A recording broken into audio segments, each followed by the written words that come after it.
বছরের প্রথম দিন ভক্তদের সঙ্গে সামাজিক যোগাযোগ মাধ্যম ফেসবুকে আড্ডা দিতে হাজির হয়েছিলেন অভিনেত্রী সাদিয়া জাহান প্রভা।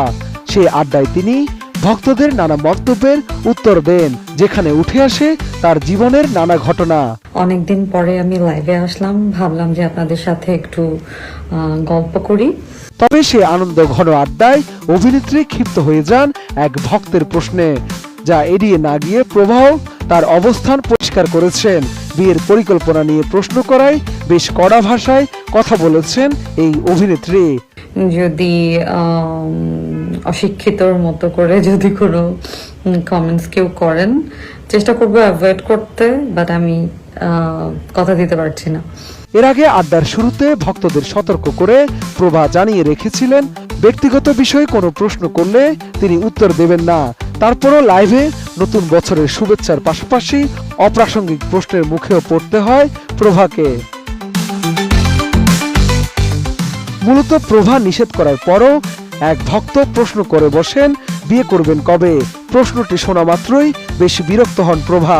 তাৎক্ষণিক প্রতিক্রিয়ায় অভিনেত্রী বলেন, আচ্ছা একটু থামছি, এই প্রশ্নটার উত্তর দেব। আপনাদের এই যে এইরকম প্রশ্নগুলো যে একটা ব্যাড ম্যানার্স, সেটা কি আপনারা জানেন? বিয়ে করবে না? ওকে, লেটস টেক আ পজ। আমি এই প্রশ্নটার উত্তর দিব।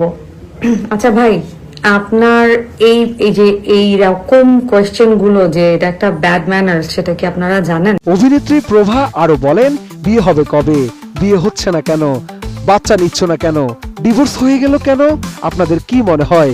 আমি তো একটা রক্ত মাংসের গড়া মানুষ, একটা স্বাভাবিক মানুষ। মানে উপরওয়ালা বিয়ে শাদী যদি লিখে রাখেন তাহলে তো অবশ্যই হবে। বিয়ে হবে কবে? বিয়ে হচ্ছে না কেন? বাচ্চা নিচ্ছ না কেন? ডিভোর্স হয়ে গেল কেন? আপনাদের কি মনে হয়? আমি তো একটা রক্তে মাংসে গড়া মানুষ, একটা স্বাভাবিক মানুষ। প্রশ্নের জবাবে প্রভা বলেন, জন্ম মৃত্যু আর বিয়ে আল্লাহর লেখা, তো সে হিসেবে কথাটা অপ্রাসঙ্গিক না। আর এই ধরনের প্রশ্ন খুবই ব্যক্তিগত বিষয়। একটা বয়সের পর বাবা মায়ের পক্ষ থেকেও এই ধরনের প্রশ্ন করা অনেক সময় সীমা লঙ্ঘনের মধ্যে পড়ে। যেদিন যদি আমার লেখা থাকে, উপরওয়ালা যদি আমার জন্য জীবন সঙ্গী লিখে থাকেন, একটা বিয়ে লিখে রাখেন, তাহলে তো অবশ্যই হবে। কিন্তু আমি তো যতটুকু জানি যে জন্ম মৃত্যু আর বিয়ে নাকি আল্লাহর লেখা, তো সেইটা এই অপ্রাসঙ্গিক কথা না ব্যাপারটা। এবং আপনাদের কেন মনে হয় যে আমাদের কোনো হয় অনেকে, আমি সেটাও রেসপেক্ট করি, কেউ নাই চাইতে পারে, কিন্তু এই ধরনের কোয়েশ্চেন করে কি আসলে এটা তো একটা খুবই পার্সোনাল ম্যাটার। আই হোপ একটা বয়সের পরে বাবা মারও আসলে এই টাইপের কোয়েশ্চেন করা এটা বাউন্ডারি ক্রস করা বলে। অভিনেত্রী আরো বলেন, প্রত্যেক মানুষই নিজের একটা সংসার চায়, কিন্তু সেটা যদি এখন না হয় তবে হয়তো সৃষ্টিকর্তা মঙ্গলের কথাই ভেবে তা ঘটতে দিচ্ছে না। এখানে আমার নিজের তো কিছু করার নেই। আমরা প্রত্যেকেই সংসার করতে চাই, প্রতিটা মানুষই চায় তার একটা নিজের ঘর হোক, নিজের একটা সংসার হোক। তো সেটা যদি লেখা থাকে সেটা হবে, সেটা যদি লেখা না থাকে তাহলে হয়তো উপরওয়ালা উনি হয়তো সেটা আমার বেটারমেন্টের জন্যই হয়তো সেটা হতে দিচ্ছেন না। এখানে তো আমার আসলে কোনো হাত নাই। ক্ষোভ প্রকাশ করে প্রভা বলেন, অনেক সময় মানুষ বুঝে বা না বুঝে এমন প্রশ্ন করে যেসব একদিকে অভদ্রতা, অন্যদিকে কষ্টদায়ক।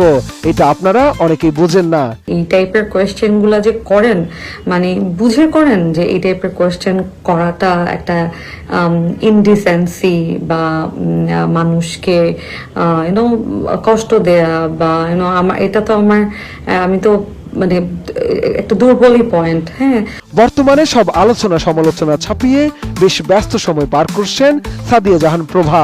চাকরির পাশাপাশি নিয়মিত শুটিং করছেন তিনি। গেল বছর প্রথমবারের মতো চলচ্চিত্রে নাম লেখান এই অভিনেত্রী। সামনে তাকে দেখা যাবে দুই পয়সার মানুষ ও দেনা পাওনা নামে 2 সিনেমায়।